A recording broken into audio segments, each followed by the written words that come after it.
Good morning students. आज का हमारा टॉपिक है ऑर्गेनोमेटेलिक कंपाउंड्स। ऑर्गेनोमेटेलिक कंपाउंड्स हमारे होते क्या है, उसकी डेफिनेशन लिखिए, शुरू करते हैं। Organic compounds in which a metal atom is directly linked to carbon are generally known as organometallic compounds. वो ऑर्गेनिक कंपाउंड, कोई भी ऑर्गेनिक कंपाउंड हो जिसमें हमारा मेटल एटम डायरेक्टली लिंक्ड है, यानी सीधा सीधा सबसे पहले जिससे भी जुड़ेगा वो क्या होना चाहिए, मेटल होना चाहिए।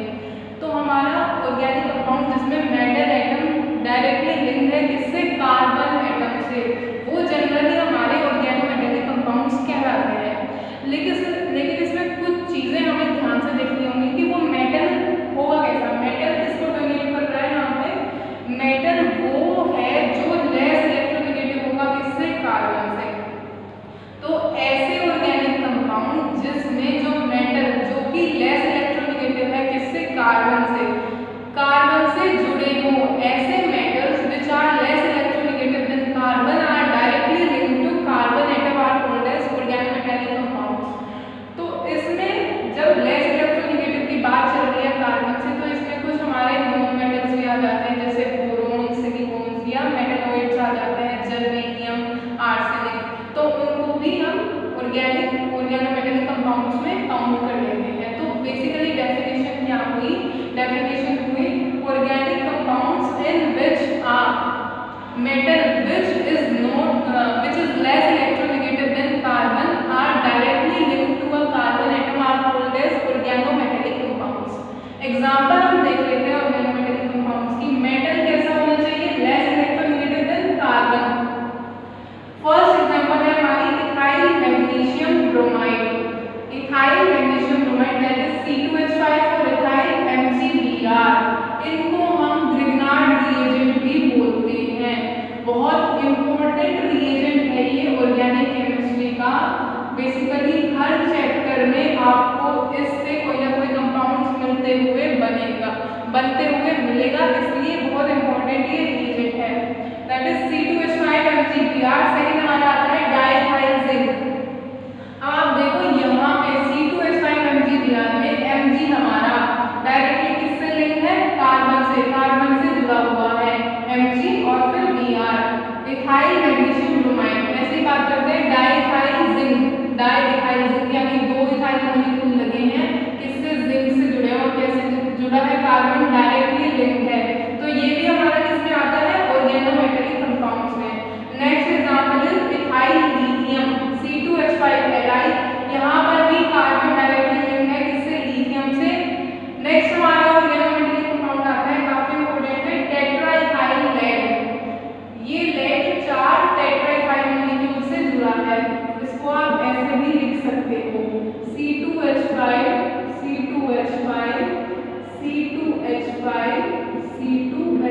That is tetraethyl lead. 4 ethyl molecule से जुड़ा है कौन, लेड, डायरेक्टली लिंक्ड है कार्बन एटम से, इसलिए ये ऑर्गेनोमेटेलिक कंपाउंड्स में काउंट होगा। Next is diethyl mercury 2 ethyl से डायरेक्टली लिंक्ड है, कार्बन से डायरेक्टली लिंक्ड है। And the next example is triethyl arsenic हमारा मेटलॉइड है, लेकिन हमने बात की है मेटल कैसा होना चाहिए, लेस इलेक्ट्रोनेगेटिव देन कार्बन। ये कार्बन से लेस इलेक्ट्रोनेगेटिव है, डायरेक्टली कार्बन से लिंक्ड है, तो ये भी किसमें आता है, ऑर्गेनोमेटेलिक कंपाउंड्स में आता है। CH3O5 that is trimethyl arsenic. ऐसे ही हम और एग्जांपल देखते हैं, जैसे ये है कैल्शियम ऑक्सलेट, लेकिन ये हमारा ऑर्गेनोमेटेलिक कंपाउंड नहीं है। It is not an organometallic compound. क्यों नहीं है ऑर्गेनोमेटेलिक कंपाउंड ये हमारा, क्योंकि ये जो कैल्शियम है ये डायरेक्टली लिंक्ड नहीं है किससे, कार्बन से। कैल्शियम हमारा डायरेक्टली कार्बन से ना जुड़ के किससे अटैच हो रहा है, O से। कैल्शियम मेटल है लेकिन डायरेक्टली कार्बन से लिंक नहीं कर रहा है, तो कैल्शियम ऑक्सलेट हमारा ऑर्गेनोमेटेलिक कंपाउंड्स में काउंट नहीं होगा। ऐसे ही दूसरे एग्जांपल है मैग्नीशियम एसीटेट, यानी एसीटेट से दो एसीटेट के मॉलिक्यूल से मैग्नीशियम जुड़ा है, लेकिन डायरेक्टली लिंक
हैलाइड करके डिस्कवर किया था। किसको? ग्रिग्नार्ड रिएजेंट को। साइंटिस्ट का नाम था विक्टर ग्रिग्नार्ड। विक्टर ग्रिग्नार्ड जो एक फ्रेंच केमिस्ट थे। फ्रेंच केमिस्ट थे, उन्होंने ईयर 1900 में डिस्कवर किया एल्काइल मैग्नीशियम हैलाइड, जिनको उनके नेम के ऊपर ही डिनोट कर दिया गया, that is they are called as Grignard reagents. तो उन्होंने एल्काइल मैग्नीशियम हैलाइड करके हमें एक कंपाउंड दिया, एक रिएजेंट दिया, जिसको आज हम ग्रिग्नार्ड रिएजेंट कहते हैं। उन्होंने 1900 में उसकी डिस्कवरी की थी। ग्रिग्नार्ड रिएजेंट बहुत इंपॉर्टेंट है। ग्रिग्नार्ड रिएजेंट को हम नेमिंग क्या कर सकते हैं? Alkyl magnesium halide. Alkyl group जब जुड़ा हो किससे? मैग्नीशियम से, और उसमें हैलाइड भी प्रेजेंट हो, एल्काइल में हमारे क्या क्या आ जाएंगे? CH3 आ जाएगा, C2H5 आ जाएगा, C3H7 एंड सो ऑन, ऐसे चलता जाएगा। और एक क्या प्रेजेंट होगा? मैग्नीशियम, एक मेटल एटम प्रेजेंट होगा। साथ में क्या होगी? हैलाइड्स।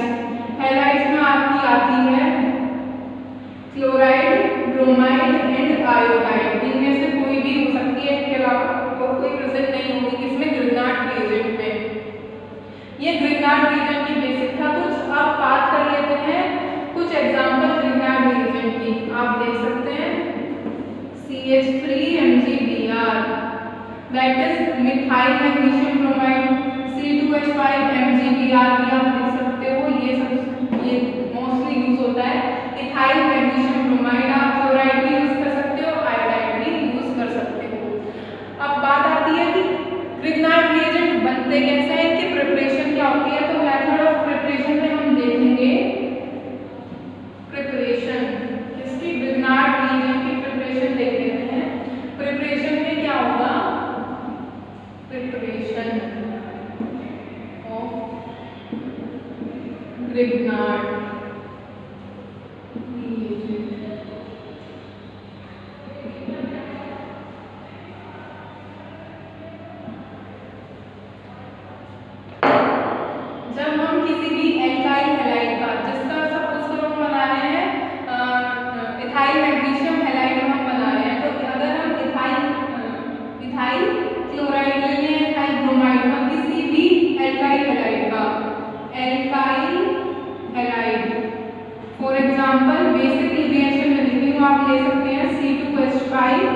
Br, यह क्या भी? इथाइल ब्रोमाइड की रिएक्शन आप किससे कराएं? मैग्नीशियम मेटल से। मैग्नीशियम मेटल से कराएं, लेकिन कैसे कंडीशन में? ड्राई ईथर की प्रेजेंस में आप हमेशा ये रिएक्शन कराएंगे। Dry ether, in the presence of a dry ether. Alkyl halide की रिएक्शन मैग्नीशियम से कराते हैं in the presence of a dry ether, तो हमें ग्रिग्नार्ड रिएजेंट मिल जाता है, that is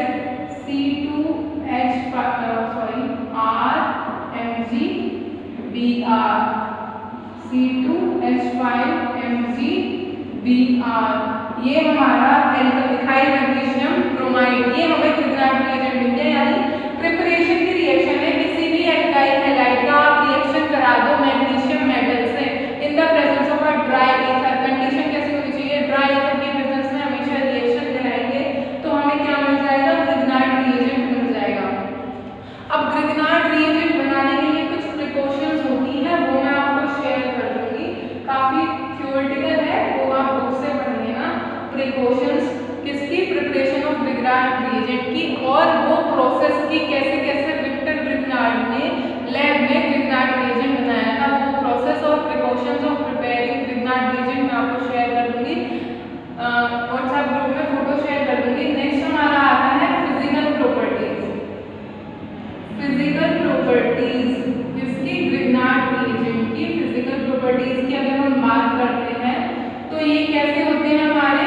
non volatile, non volatile colourless solids होते हैं।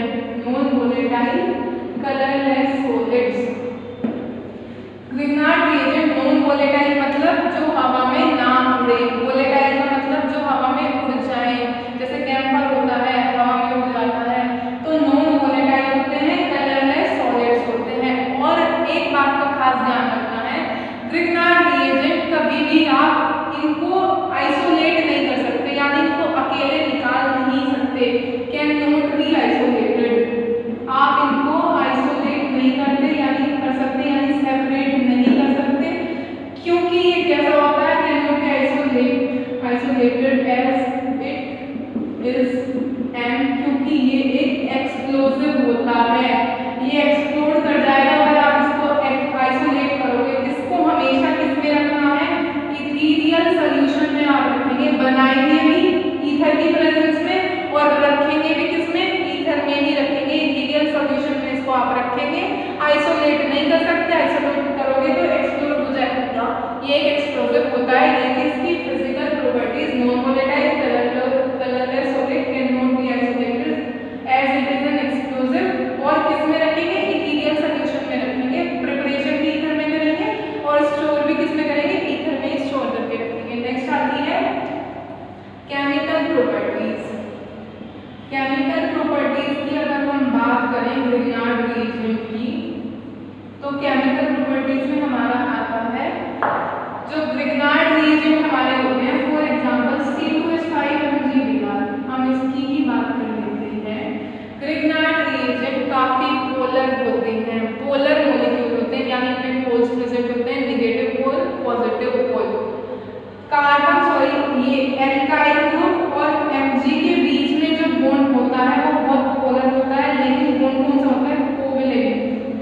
Covalent bond is present, covalent bond is present between magnesium metal and alkyl group. Alkyl group और magnesium metal के बीच हमारा क्या होगा, कोवैलेंट बॉन्ड प्रेजेंट होगा, बट हाईली पोलर, काफी कैसा होता है, पोलर बॉन्ड होता है। पोलर क्यों होता है, बात कर लेते हैं। मैग्नीशियम कैसा है, मेटल है तो इलेक्ट्रोपॉजिटिव होगा। शुरू में ही हमने बात की है, जो भी हमारा मेटल होगा वो लेस इलेक्ट्रोनेगेटिव होगा, किससे, कार्बन एटम से।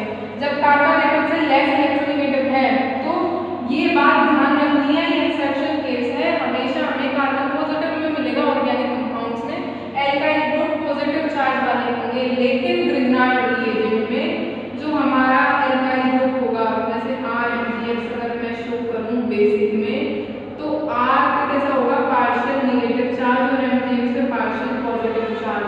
आप ऐसे शो कर सकते हो, नेगेटिव MgX पॉजिटिव। जब ये टूटेगा तो R negative plus MgX positive में टूटेगा, तो कैसा होता है, कोवैलेंट बॉन्ड होता है, हाईली पोलर होता है।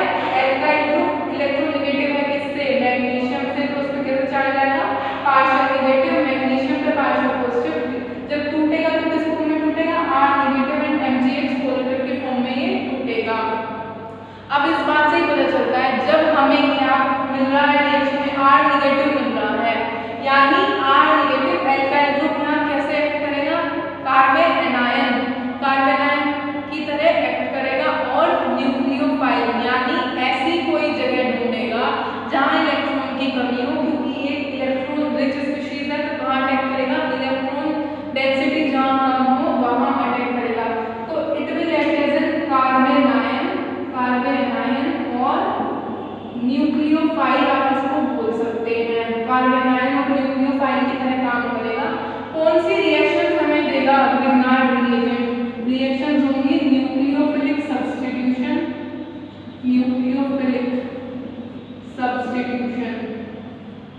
और डबल डिकम्पोजिशन, आप कह सकते हो डबल डिकम्पोजिशन रिएक्शंस। नेक्स्ट